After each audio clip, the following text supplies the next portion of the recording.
Salut tout le monde, j'ai le plaisir de vous retrouver aujourd'hui pour un nouveau cours de dessin manga. Cette fois-ci un deuxième cours sur les postures. Alors on va faire une posture d'un personnage en mouvement face au lecteur, au dessinateur, donc face à nous. Pour ceci, ça va être une pose assez féminine aussi. Et je vais vous expliquer un peu la nouvelle façon que j'ai choisie pour vous expliquer donc, comment dessiner une posture le plus simplement possible. Vous vous rappelez la dernière fois, j'avais déjà dessiné le patron avant même de commencer la vidéo, et je vous avais expliqué comment les différentes parties du patron, donc du genre de mannequin que je vous avais dessiné, et ensuite j'avais dessiné en accéléré, détaillé par-dessus ce patron, en m'arrêtant à chaque fois pour vous expliquer ce que je faisais. Là j'ai décidé de faire autrement. En effet, je ne vais pas vraiment recopier puisque j'avais déjà travaillé cette posture avant, donc j'ai inventé un personnage, cette posture avec, et je l'ai déjà commencé à le détailler. Vu que j'ai bien travaillé dessus, je me suis dit, là je l'ai mis en opacité 5%, donc on le voit à peine, et je vais repasser juste le patron de ce personnage pour que vous compreniez comment on le dessine et avoir les différentes parties du mannequin qui va servir à cette pose.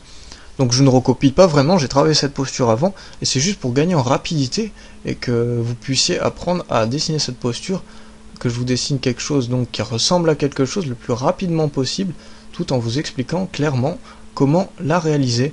Donc voilà, j'espère que cette technique pour vous expliquer sera mieux que la précédente, je le pense. C'est ce que j'ai choisi, donc je ne recopie pas, vraiment je repasse la posture que j'avais déjà faite auparavant. Alors on va commencer tout de suite. Je suis sur Manga Studio et j'ai mis le calque de patron donc qui est bleu, et je vais vous montrer les différentes parties. On va commencer tout de suite par la tête. On va donc commencer par la tête. Donc prenez de la place sur votre feuille assez haut puisque le personnage va s'arrêter au genou. On va donc descendre au fur et à mesure sur ce pantin. Alors je fais ici le côté droit du visage. La tête va être légèrement penchée et le visage sera de 3/4. C'est un visage féminin, donc le menton va être très fin, pointu. Vous voyez, on peut partir en face de l'autre joue pour avoir de belles proportions sur le visage aussi. Et être sûr que les deux joues seront symétriques. Voilà, donc vous le savez, je ne prends jamais l'habitude de terminer les têtes sur mes croquis. C'est une mauvaise habitude, je le sais. Et je vous la terminerai à la fin pour vous montrer quand même le pantin complet. Là on commence le deuxième segment. Le cou donc, légèrement penché aussi. Donc une courbe à droite et un trait assez droit à gauche. Pour montrer qu'il est incliné. Voilà donc la deuxième partie. On va donc très logiquement continuer en traçant un trait équivalent des deux côtés du cou, enfin de longueur équivalente, pardon, qui va nous permettre de placer le haut du buste et les épaules surtout. Ces ronds, vous vous rappelez, si vous avez regardé le premier cours sur les postures, je les dessine pour faire les articulations. Donc, ici, ce seront les articulations des épaules, très logiquement. Et la carrure va donc être assez petite, vu que c'est un personnage féminin, je vous le rappelle. On va donc partir de ces deux points d'articulation pour faire le buste, donc la partie haute du corps, va se trouver la poitrine. Et là, vu que le personnage est légèrement penché, encore pareil que le cou, vous voyez, vous faites un trait droit, assez droit à gauche, et le contraire, un peu courbé à droite. Et vous voyez qu'on voit apparaître un peu le buste du personnage. Bon, je fais encore cette vidéo en différé, hein, je vous commente, comme ça me permet d'être précis dans mes explications et de pouvoir commenter au mieux ce dessin et ne pas dessiner en même temps, commenter. C'est d'autant plus dur. Voilà, donc là je vais commencer, j'avais laissé cette courbe donc pour créer, je ne sais plus si je l'avais fait la dernière fois, le centre de gravité du personnage, donc un cercle qu'on trace à ce niveau, qui va définir donc le centre de gravité, comme je l'ai dit, du personnage, où le buste et après le bassin va s'articuler. Donc c'est très intéressant de le dessiner, surtout dans les positions où ils sont penchés. Plus c'est complexe, plus c'est intéressant de le dessiner. Là c'est vraiment... ce trait surtout est optionnel, je vous le montre pour montrer qu'il passe bien au centre du personnage. Et là, je vais créer un petit repère, donc avec une droite, pour pouvoir placer les coudes, non pas le bassin, puisque les coudes arrivent à peu près au niveau du centre de gravité. Donc vous voyez le point au milieu du cercle. Si vous voulez, vous pouvez tracer un repère comme ceci pour vous aider. Ensuite, donc on va tracer les bras. Je vous le rappelle, 2 segments pour les bras, 2 cylindres. On va les faire assez fins. Et comme vous aurez pu le remarquer, ce trait ne va pas se voir après, mais je le dessine quand même pour vous le montrer. Ce bras va donc être plié. Pour l'instant, le premier segment est ici. Et je crée le deuxième segment qui va faire l'avant-bras. Vous voyez, le rond d'articulation désigne le coude. Je vais effacer un petit peu ici pour vous montrer l'avant-bras parce qu'il ressort pas assez en fait. Donc vous voyez que le premier segment du bras est vraiment bien caché. Et on cache aussi une partie du buste. Et on arrive ici au poignet, donc un autre rond d'articulation. Et donc la main, le patron pour l'instant, un rectangle. Je vous l'avais déjà montré aussi dans l'autre posture. C'est la façon la plus simple de faire un patron pour une main. Après, les cylindres feront les doigts. J'épaissis un petit peu, même si ça va pas être très précis, vu que c'est le patron.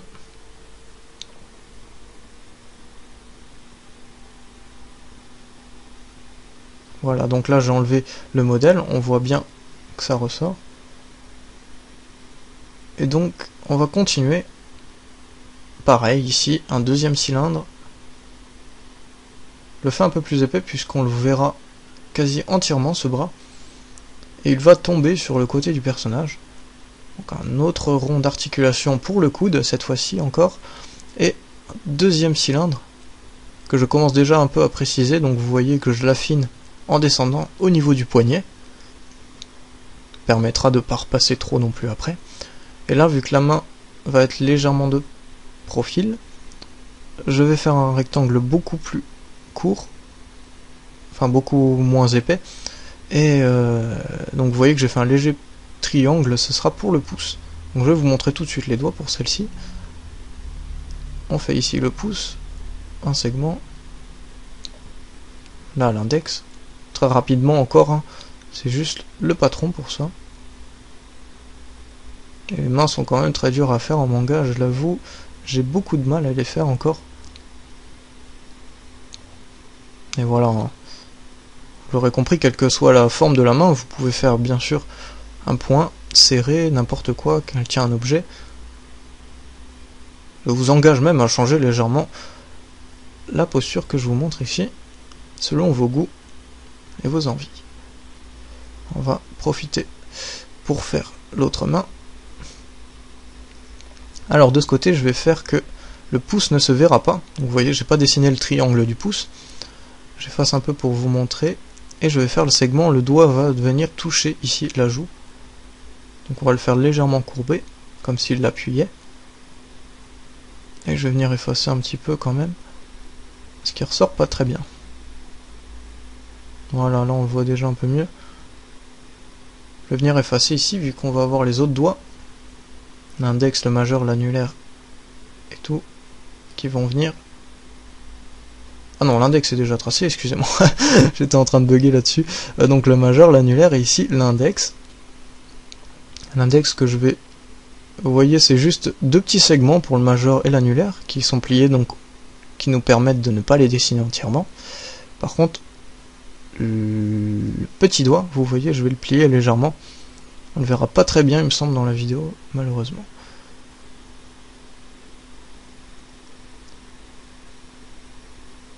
Donc voilà, encore j'efface un petit peu pour que la main puisse ressortir et que vous puissiez voir un peu mieux. Donc voilà ce qu'on a pour l'instant, les bras et le buste. On ne ressemble pas encore à grand chose, mais on va continuer. Alors on va passer à la deuxième partie, le bassin. Alors je sais pas si vous vous rappelez comment je l'avais dessiné la dernière fois.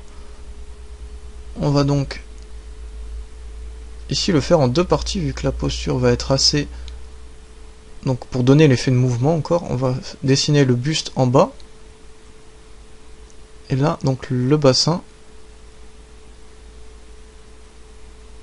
vous voyez que ça se délimite assez simplement. Donc, en quelques traits, on a déjà la partie basse. Et je peux ici vous faire un léger effet 3D pour que on voit un peu mieux où je vais en venir.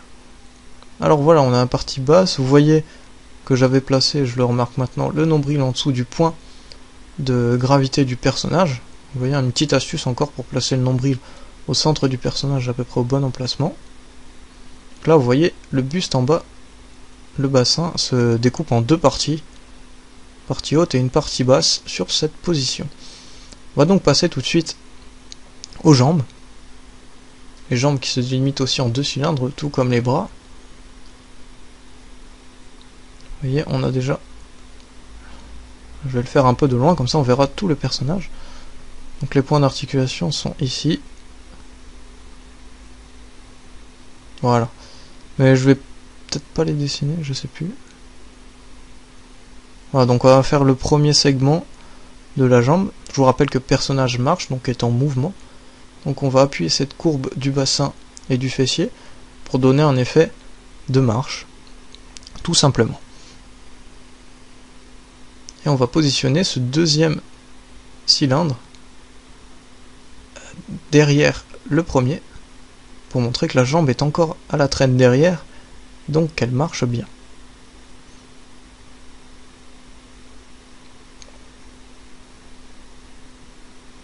Alors on peut délimiter encore une ouverture entre les deux jambes. Mais la plupart des vêtements iront le cacher sûrement.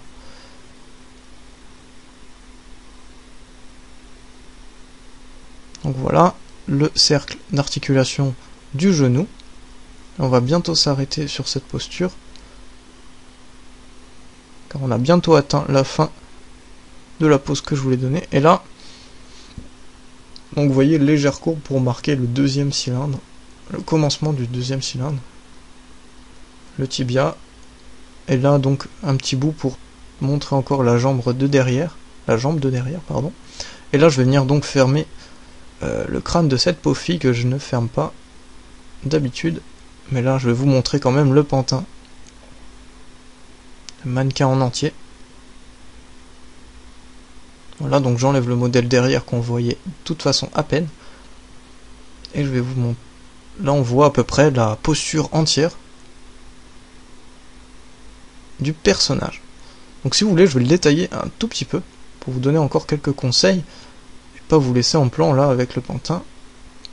Alors, et après je vous montrerai le personnage dont j'avais tiré cette posture, que j'avais travaillé auparavant, et je vous le montrerai fini, donc pour voir ce qu'on peut obtenir avec cette posture pour un personnage féminin. Donc là je vais vous montrer vite fait comment on pourrait placer les cheveux, un exemple très simple avec un calque non pas bleu, mais voilà, un calque tout à fait normal. Vous pouvez très bien recopier encore cet exercice sur papier, hein. J'ai choisi le PC pour les calques et surtout voilà pour que ce soit plus clair et visible avec l'écran. Donc là j'ai improvisé hein, vite fait une coupe de cheveux. Donc excusez-moi si je gomme, si c'est loin d'être parfait. Donc vous voyez là j'ai fait une erreur, j'ai mis trop de volume au-dessus. Donc vous voyez que le crâne ça sert quand même de le fermer quand on a un peu de mal. On peut voir comme ça qu'on a mis trop de cheveux au-dessus. Et donc effacer le tout et se rapprocher encore de la ligne du haut du crâne. Donc voilà un exemple tout simple. Et vous verrez à la fin le personnage que j'ai fait de A à Z est plus détaillé avec cette posture. La coiffure n'aura rien à voir encore, c'est un exemple. C'est pour vous montrer, donc voilà, vous avez fait votre patron, votre mannequin, et là vous pouvez lui rajouter une coiffure. Je sais que les coiffures sont pas faciles à ajouter des fois, surtout pour des cheveux longs comme ici. Et vous voyez là je vais quand même ne pas trop m'éloigner du crâne, et ça rendra tout de suite un peu mieux. C'est encore très vite fait, excusez-moi.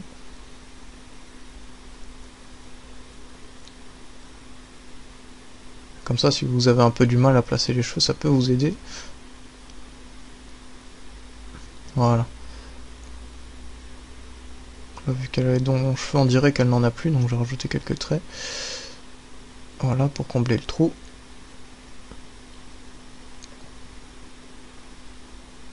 Alors on allonge encore cette mèche.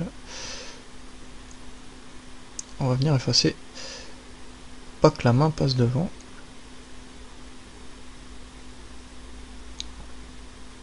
Vous pouvez encore, hein, je vous le dis, changer la position des doigts. Très simplement. Des points fermés ou qu'elle porte un objet comme un sac ou quoi que ce soit. Autre petite astuce avant de finir. Voilà, là je vous montre comment relier les deux parties. Le bassin et le buste. Très simplement. Marquer une légère courbe et relier très naturellement les deux. Ça passera très bien. Aussi, qu'est-ce que je pourrais montrer? La poitrine, voilà. Donc vu que c'est un personnage féminin, on va dessiner la poitrine. Vous voyez que le trait là, c'est une astuce que j'ai découvert comme ça. Le trait du centre de gravité du personnage peut vous servir, voilà, à placer une poitrine au bon endroit. Donc placer chaque sein collé à cette ligne. Et vous voyez que ça reste central au niveau du personnage et au niveau du buste. Après, voilà, vous les faites... Voilà, je l'ai fait très vite fait, plus ou moins gros, comme je le marque, selon vos envies. Et donc, dernier point sur lequel je vais m'attarder, hein, pour commencer à détailler donc votre patron. Ce qui pourrait vous aider aussi, c'est ici. Vous voyez que le cylindre est vraiment très fin. Je vais vous montrer un peu comment bien délimiter un coude assez bien proportionné. Je vais vous montrer comment j'ai fait. Donc vous voyez, vous faites une légère courbe. Vous pouvez même partir un peu en dessous du cylindre. Vous voyez, je l'avais fait un peu trop court. Pour... Vous voyez un peu la forme qu'il faut donner pour que le bras ressorte mieux. Qu'on a de réelles proportions. Vous pouvez encore même faire le coude légèrement plus pointu, vu que c'est une fille. Je l'ai un peu fait carré là, sur le cou. Et voilà, souvent dans les styles de dessin manga, les coudes sont beaucoup plus pointus. Ça dépend vraiment. Et vous pouvez rajouter, vous voyez, un tout petit trait, à peu près au niveau du cercle, de l'articulation du coude, vous pouvez le voir à peine, qui va vous permettre, voilà, là j'efface un peu pour que vous puissiez mieux le voir, un tout petit trait, un peu mal fait ici, mais qui va vous permettre de délimiter encore le coude, et l'os donc ici. Voilà ce qui pourrait vous aider, je pense, hein, de l'autre côté. Voilà les amis, la fin de la vidéo approche. Je vous ai donc montré quelques bases pour commencer à détailler votre dessin à partir du patron que nous avons vu. Voilà, donc pour finir, je vais passer juste au dessin terminé que j'ai fait lorsque j'avais travaillé cette posture, pour vous montrer un peu le résultat qu'on peut obtenir en dessinant étape par étape comme je vous l'ai montré. Et bien voilà le résultat que l'on peut obtenir après plusieurs heures de travail ici sur Manga Studio. Donc vous voyez, je suis parti très simplement, comme je vous l'ai expliqué précédemment, du patron et du mannequin segment par segment pour arriver à ce résultat au final, donc un personnage féminin en marche, en mouvement. Donc vous voyez la position des mains, la tête légèrement inclinée, tout y est. Je l'avais travaillé donc cette posture avec ce personnage. Et c'est celui-ci que j'ai un peu recopié, repassé, pour vous expliquer rapidement la posture et ne pas me tromper pendant le dessin, pour pouvoir vous expliquer et que vous ayez un rendu pareil. Donc vous voyez, là j'ai encore la même chose, le buste incliné, la tête aussi, les bras dans la même position, c'est exactement d'où on est parti pour faire le patron. Vous voyez là, j'ai renommé chaque calque pour m'aider, les mains, les yeux et tout, je vous conseille encore de faire de même. Et voilà, j'espère que ce cours vous aura plu. Il est assez long, mais je pense assez complet aussi d'une autre part. Mettez un j'aime et un favori si vous avez apprécié cette vidéo. Laissez-moi vos avis en commentaire pour les prochaines vidéos et sur celle-ci bien entendu. Et si ce n'est pas déjà fait, n'hésitez pas à vous abonner pour me soutenir. La page Facebook, n'oubliez pas, est en lien en description comme à chaque fois, si cela vous intéresse de voir ce dessin et d'autres sur ma page. Je vous souhaite donc bon courage pour vos dessins manga et à la prochaine. Ciao ciao.